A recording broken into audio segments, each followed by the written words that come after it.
What's up, guys? Jason here, back to my channel. Tonight I'll be doing a review. Tonight. Good morning. Just letting you know and stuff. And I know it's a birthday and I did these in the morning, but I was gonna do this last night. But man, I was so tired. I couldn't keep my eyes open. So, anyways, now I'm finally fully awake, and it's about a little past 8:30 in the morning and stuff. So I don't know if you guys could tell I'm kind of a little half asleep, my voice and all stuff. But I don't know. You guys don't care. Um.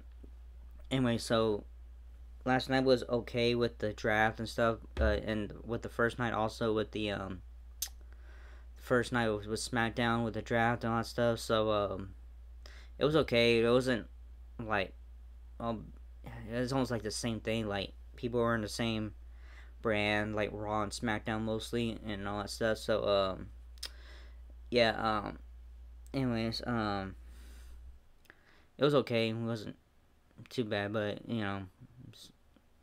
I wish it was more exciting, you know what I mean? But anyways, I know I sound a little tired, but whatever. It's going to get to it then. With Logan Paul, Patrick Mahomes, and Judgment Day arrive, when you see a fancy car pull up, and out pops WWE United States Champion Logan Paul. He shakes hands with NFL Kansas City Chiefs quarterback. The prime sponsor Patrick Mahomes. Joining them are the Judgment Day, who bond as friends before heading into the building tonight. Alright, next we have Becky Lynch kick off the show. From there, we head inside the T-Mobile Center, where Cole and Pat McAfee welcome us to Night 2 of the 2024 WWE Draft. They show us live backstage shots of the Raw crew, the SmackDown crew, and the NXT roster inside the WWE Performance Center. After that, we see a graphic showing some of the drafts from Night 1 on WWE Friday Night SmackDown last week, as well as the eligible talent pool for the second and final night of the 2024 WWE Draft. The theme music for the new WWE Women's World Champion hits after that. Excuse me. Out comes the man Becky Lynch with her newly won WWE Women's World Championship, which she captured by winning the Women's Battle Royal on last week's Raw to fill the void left behind former champion Rhea Ripley, who was forced to relinquish the title due to injury. We see highlights of Lynch's Battle Royal win. Lynch sails in the ring and informs us of the obvious, which is that the man has come back around to Kansas City. She talks about capturing the WWE Women's World Championship and how it actually looks. It took her a couple of years to work her way back to a world title on the WWE main roster. She says championships aren't holding. They're for defending. She tells Kansas City they need to find a new number one contender to her WWE Women's World Championship. As she continues to talk, she is caught up by the theme song for Liv Morgan. Out comes Liv, and as McAfee reminds us that the Liv Morgan Revenge Tour is still in full effect. The fans drown out Morgan's attempts to talk with "Mommy, Mommy" chants. She sells in the ring and says she can't help but think that Lynch owes her a shot at the title. She says the truth is the only reason she has that WWE Women's World Championship is because she did what Lynch couldn't do at WrestleMania 48, which is take out Rhea Ripley. Becky agrees with Morgan that she wouldn't have the WWE Women's World Championship, WWE Women's World Championship if it weren't for what Morgan did to Rhea Ripley. She says Morgan would actually have the WWE Women's World Championship right now if it weren't for her eliminating her last from the Women's Battle Royal last week to crown the vacant champion. She says it's funny how that works. As they continue to talk, the theme for Nia Jax hits to cut them both off. Ugh, I can't stand her. Jax makes her way out. Cole is quick to remind us that the drafts that took place last Friday and tonight are officially in effect yet. So the rosters are still the same as they have been, which is why Jax is allowed to appear on Raw tonight. Jax points out she is wearing the blue and says that's because she was drafted to SmackDown. She says tonight will be the last time she appears on Raw, and with that in mind, if she's leaving, she's taking one of them with her. Morgan charges across the ring and drop kicks her through the ropes and to the floor. She says if she was about to issue a challenge, she accepts. Alright, we gotta go ahead with the round pick. With the first round, with Stephanie McMahon announces the WWE Draft Night 2 picks round 1. all that stuff.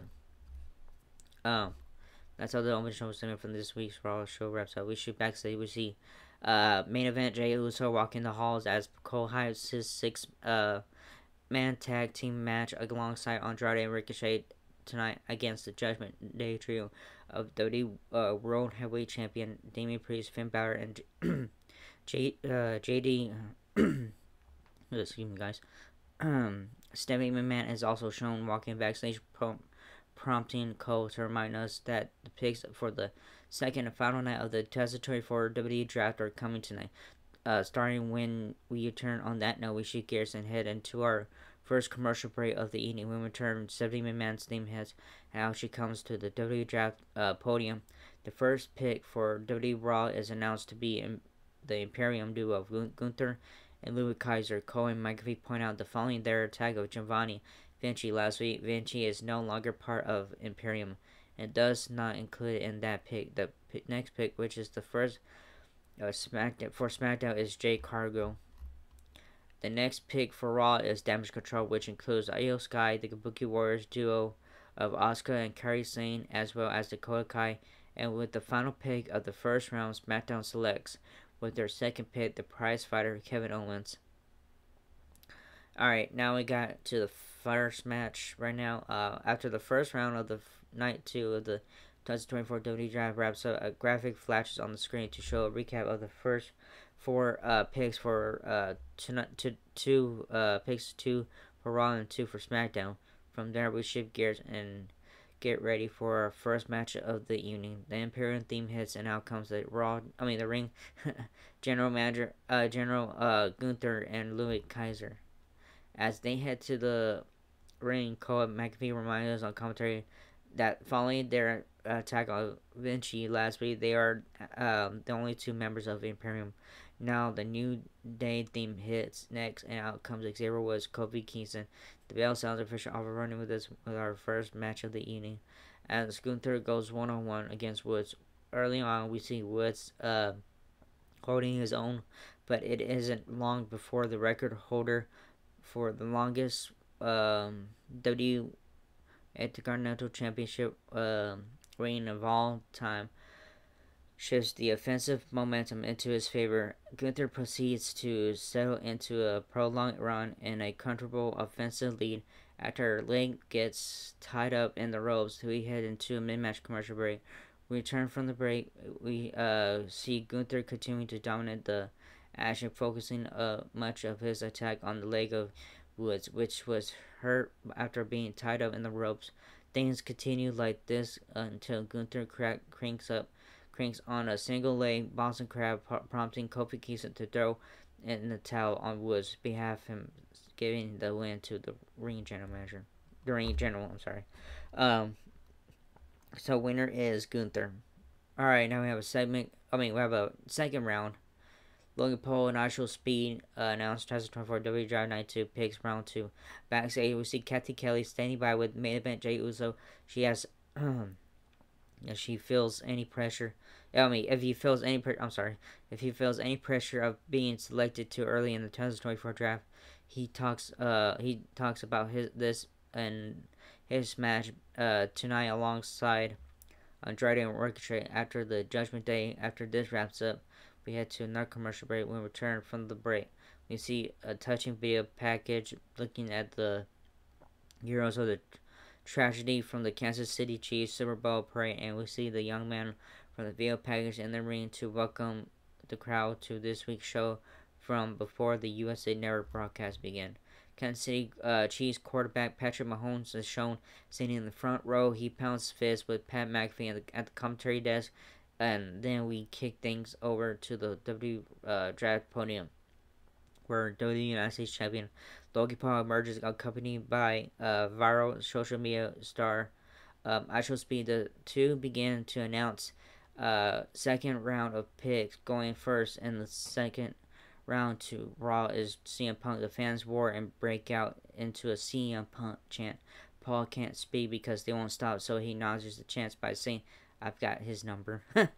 From there, the WWE United States Champion then announces Bobby Lashley, the Street Profits, and B-Fab picked for SmackDown.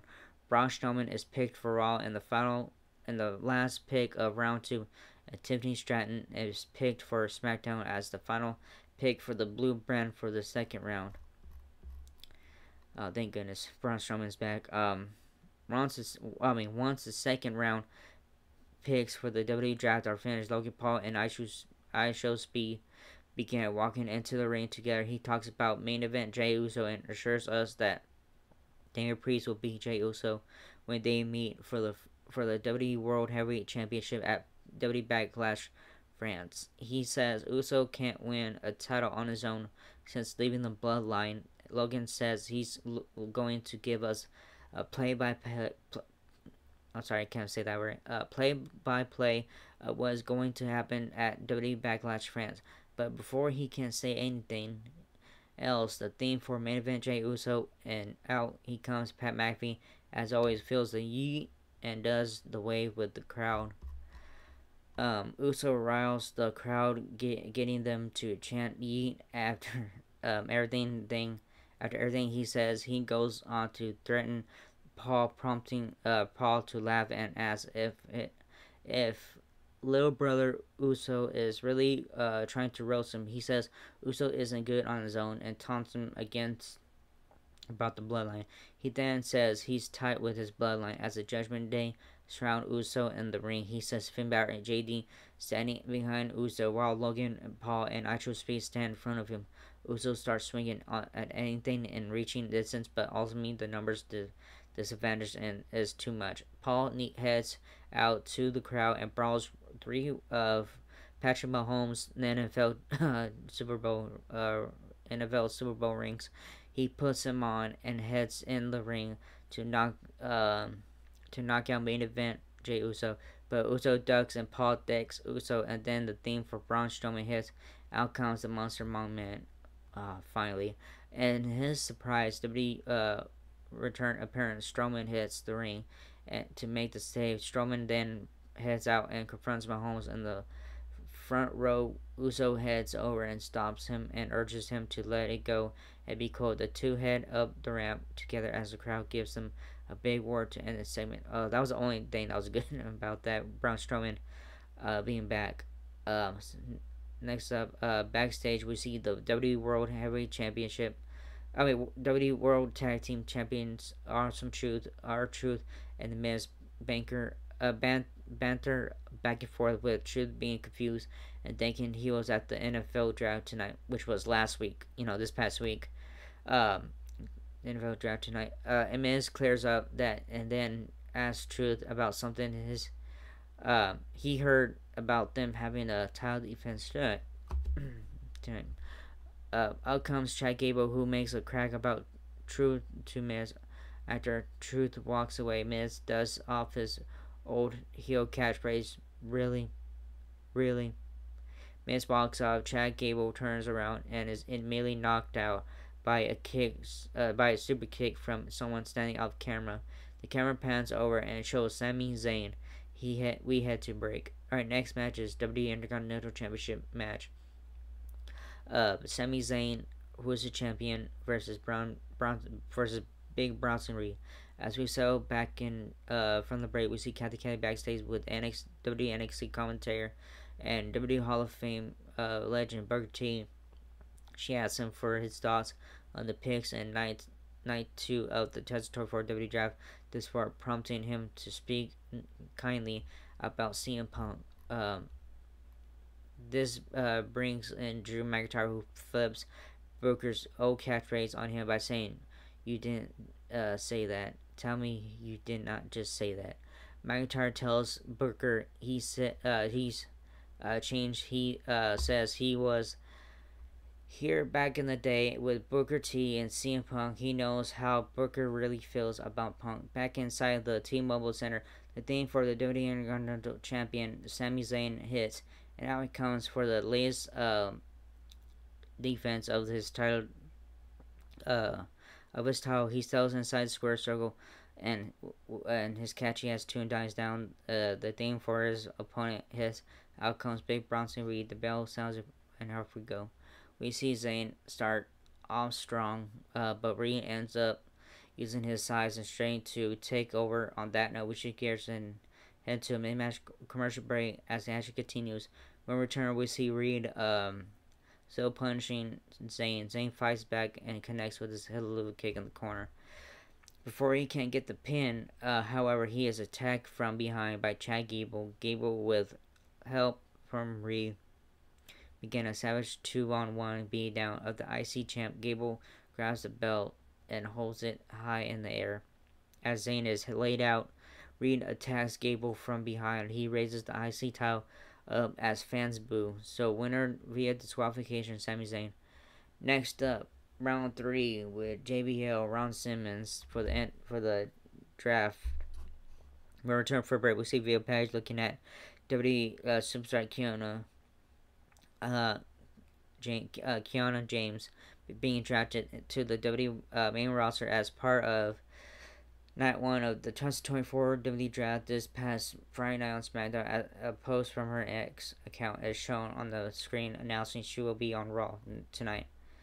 Back inside the T-Mobile Center, WWE Hall of Fame duo, the APA, JBL, and Ron Simmons are introduced. The two pro wrestling legends make their way out and head over to the WWE draft podium to announce the third round picks here at night 2 of the 2024 draft. Pick at this round were the LWO to Raw, Leo Del Fantasma to SmackDown, Drew McIntyre to Raw, and Shinsuke Nakamura to SmackDown. Alright, after this wraps up, we hear the familiar sounds of Drew McIntyre's theme.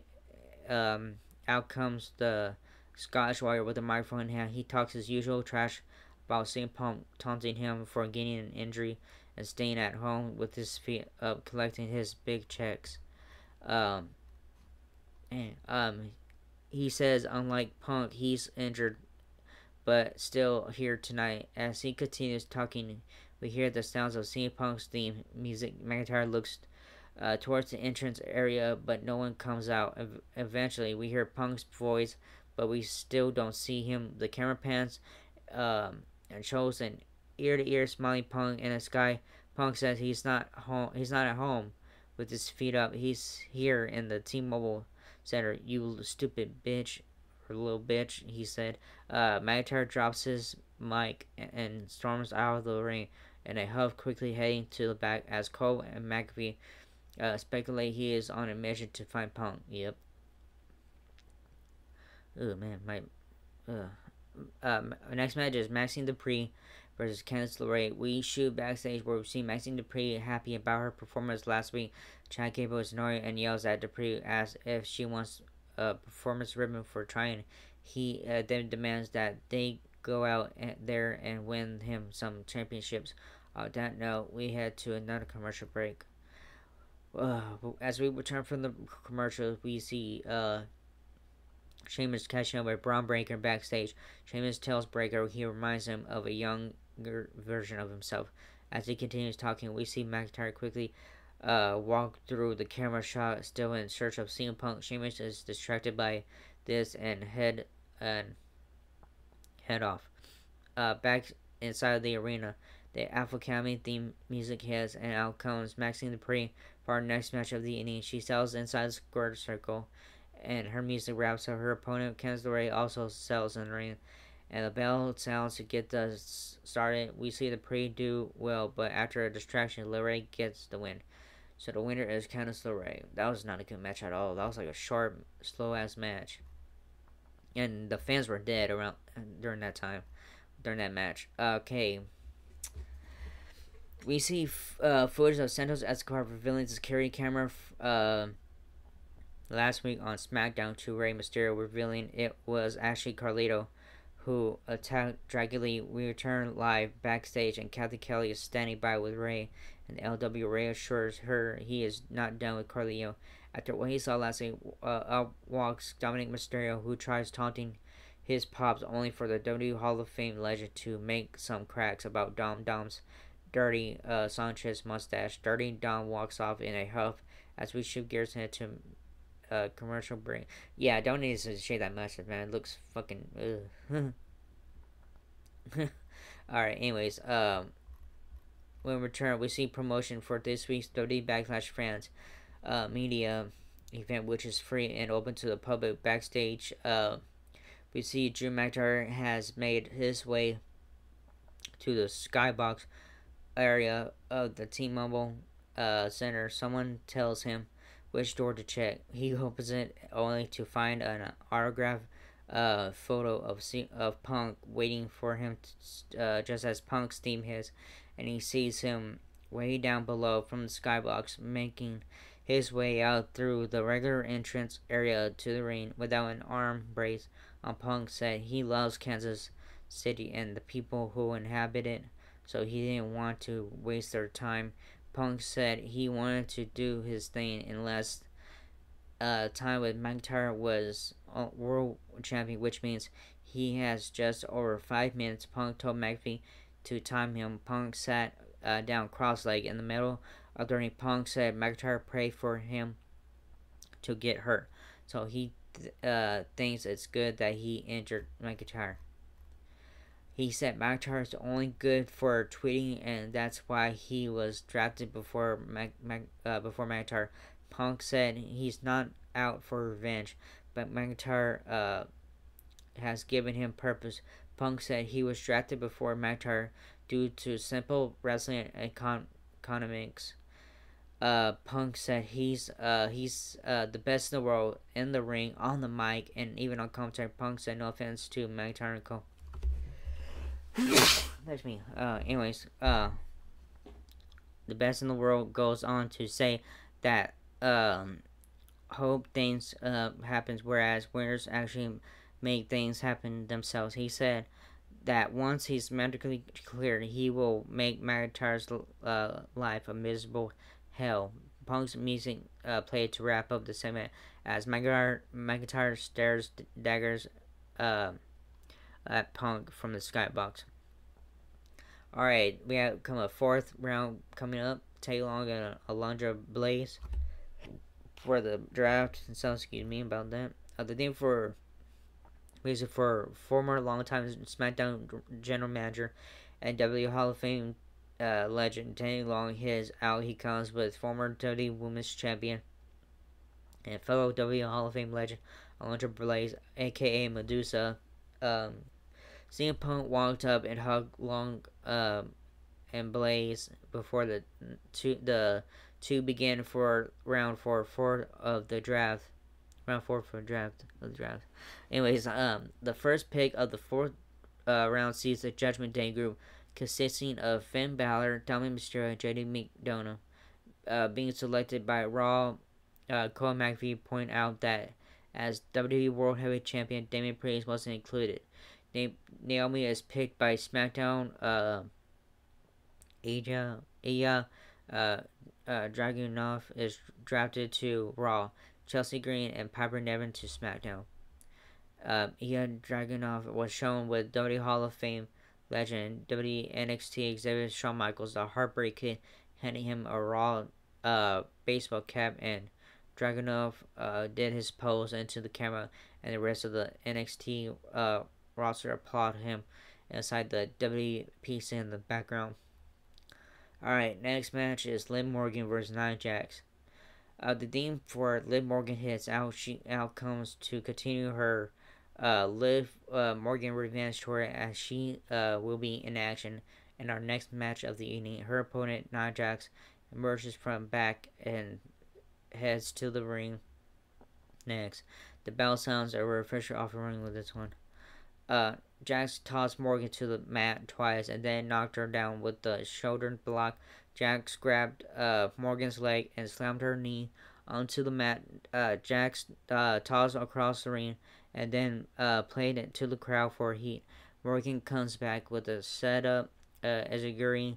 Morgan got Jax down with a couple drop kicks. A short time later, Jax dropped Morgan face first on the broadcast table. Tiffany Stratton was shown sitting in the front row. She blew a kiss at the camera as we shift gears and head to a mid-match commercial break. When we return, we see Tiffany Stratton get involved, which begins out Naomi to deal with her. Nia Jax knocks Naomi off the apron and out to the floor. Jax turns around and is caught with a code breaker by Morgan, who falls with the Oblivion finisher for the pinfall victory. After the match, we head backstage where Adam Pearce gloats about no longer having to deal with Chelsea Green and Piper Niven, calling them Nick Aldis' problem now. We head to another break. So the winner is Liv Morgan. All right, the fifth match, round 5 with the Dudley Boys. We return from the break. We see footage from earlier tonight of the segment involving Logan Paul, Patrick Mahomes, Actual Speed, main event Jey Uso, and Braun Strowman. Afterwards, we return live inside the T-Mobile Center, where we hear the iconic sounds of the Dudley Boys theme. Out comes Bubba Ray Dudley, Bubby Ray, Bully Ray, and Devon Dudley to announce the round 5 draft picks. The two come out carrying a table together. They then do their "What's that?" catchphrase, and Devon get the tables catchphrase. Bubba announces the New Day, Kofi Kingston, and Xavier Woods as the first pick of the 5th round for Raw. Devon announces Pretty Deadly, Kit Wilson, and Elton Prince for SmackDown. Bubba then announces the next pick for Raw is from NXT, which Alex takes or something, and audible gas from the crowd. He then reveals that former WWE NXT Women's Champion Lyra Valkyria is coming to Raw. We flash to the WPC where the roster literally gives Lyra a Road Warrior level pop for the announcement. Valkyria gets emotional as HBK hands her a Raw baseball cap. Candice LeRae and Indy Hartwell are drafted to SmackDown. That wraps up the 5th round of night 2 of the 2024 WWE draft. A graphic flashes across the screen, recapping all of the picks for this round as the Dudley Boys head to the back. Alright, next match is WWE World Tag Team Championship. Awesome Truth, who are the champions, versus Alpha Academy. Alright. Back inside the T-Mobile Center, we hear the familiar sounds of the Awesome Truth theme music. Out comes the reigning and defending WWE World Tag Team Champions for our next match of the evening. The fan-friendly duo, their universal hip-hop ring entrance. As they do, we shift gears and headed to a pre-match commercial break. When we return from the break, the theme for Alpha Academy hits, and out comes the duo of Otis and Akira Tozawa. For this championship opportunity, the bell sounds and refresh off running with this one. Otis and Tozawa start off strong, which Otis hitting his caterpillar spot. He tags in Tozawa and who goes for a top rope for frog splash, only to land on the knees of the Miz. He gets up and hits the Truth crushing finale with R-Truth for the pinfall victory. With the win, with Awesome Truth duo of R-Truth and the Miz successfully retained their World Tag Team Championships. Michael makes it clear that Chad Gable isn't going to be happy about this. No, he's not. So winners and still WWE World Tag Team Champions, Awesome Truth. Alright. Backstage, we see Dominic Mysterio talking with the other members of the Judgment Day about how he can't believe they fell all the way to the 4th round this year's WWE draft, and out and comes WWE World Heavyweight Champion Damian Priest, who isn't surprised, pointing out how they keep trying to help him but fail miserably every time. He tells them he doesn't need their help to beat main event Jey Uso. He and make sure they all understand that we headed to another commercial break. After this wraps up, we return. We see Liv Morgan walking backstage. We see when she runs into Becky Lynch. She keeps walking. Lynch then runs into Damage Control, who tells her they'll be seeing her more. Alright, next one is with Adam Pearce for the final pick of the evening, which is round 6. And inside the T-Mobile Center, the Raw GM, Adam Pearce, and Raw and SmackDown GM Nick Aldis are introduced for the sixth and final round of the Night 2 of the 2024 WWE Draft. Going to Raw is the final testament group consisting of Karrion Kross, Scarlett, Paul Ellering, and Authors of Pain. Going to SmackDown are the DIY tag team of Johnny Gargano and Tommaso Ciampa. With the final pick of the 2024 WWE Draft, Raw selects Big Bronson Reed. The final pick for the night 2 of this year's WWE Draft for SmackDown is uh, none other than NXT superstar Blair Davenport. We shoot to the WPC2 Davenport's emotional reaction as well as the reaction of the rest of the NXT roster. HBK hugs her and hands her a Raw baseball cap. Alright, main event time finally. Main event Jey Uso, Andrade, and Ricochet versus Judgment Day. Alright, main event time. For the second time tonight, we hear the familiar sounds of the entrance tune of the Yeet Master himself. Main event Jey Uso, he heads to the ring as McAfee leads the WWE Universal in Kansas City. Another Yeet wave as a popular WWE superstar heads to the ring for our final match of the evening. As Uso sells in the ring, we cut to a match commercial. We return from the break. The theme for Andrade hits, and he makes his way out. As he does, Ricochet as a final member of the babyface team. Out next are their opponents, the three-man squad from the Judgment Day, consisting of Finn Balor, JD McDonough, and WWE World Heavyweight Champion Damian Priest. The bell sounds over in this one. So there you go. After some early back and forth action, we see the Uso, Andrade, and Ricochet team faring well, and with Priest losing his cool at ringside. We shift gears and head to a mid-match commercial break with Judgment Day very much on the offensive. When we return, we hear the McAfee and Cole talking about how Cole's phone went off, asking him if he fell down and he needs an ambulance. Called to how hard Priest slammed someone into a commentary desk during the commercials. Things continue with the Judgment Day following in a comfortable offensive lead for a few minutes, but then Uso gets the hot tag. Main event Jey Uso hits the ring with a ton of energy, helping his team to fight back into the offensive driver's seat. In this six-man main event match, McDonough tries to help, but ends up being the distraction that cost the Judgment Day the match. Uso hits an Uso splash off the top rope for the win. Uso and Priest go face to face as Cole plugs their WWE World Heavyweight Championship showdown at WWE Backlash France this weekend. That's how this special test for WWE Draft Night 2 episode goes out there and stuff. Blah blah. Anyways, it was okay show and stuff, and oops, sorry about that.